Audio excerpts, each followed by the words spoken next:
Hi friends, ఈరోజు special గోంగూర chicken. ఈ కూర చాలా అంటే చాలా రుచిగా ఉంటుంది. పుల్ల పుల్లగా కొంచెం స్పైసీగా చాలా బాగుంటుంది. దీనికోసం మనం ముందుగా స్టవ్ వెలిగించుకొని గిన్నె పెట్టుకోవాలి.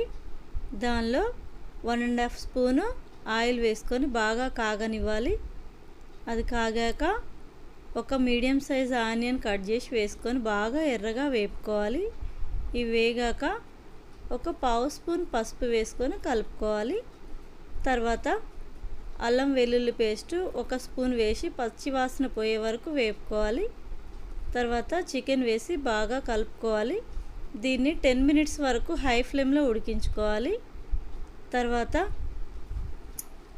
ఉప్పు వేసి మరో 10 నిమిషాల పాటు మూత పెట్టి ఉడికించుకోవాలి. తర్వాత 3 స్పూన్ల వరకు కారం వేసి బాగా కలుపుకొని మూత పెట్టి మరో 5 నిమిషాల పాటు ఉడకనివ్వాలి. చికెన్ బాగా ఉడకాలి.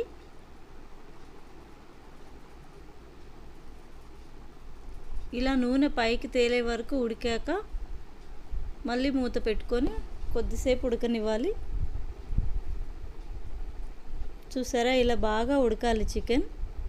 ఇప్పుడు 2 చిన్న కట్టల గోంగూర వేసుకుంటున్నాను. ఈ చికెన్ నేను 500 గ్రామ్స్ వరకు ఉంటుంది, కొంచెం ఎక్కువే ఉంటుంది.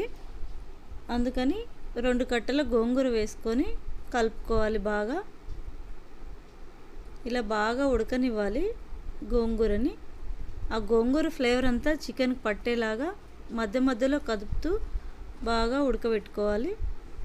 ఇలా బాగా దగ్గరికి అయ్యాక 1 స్పూను ధనియాల పొడి, పావు స్పూను గరం మసాలా వేసుకొని కలుపుకోవాలి.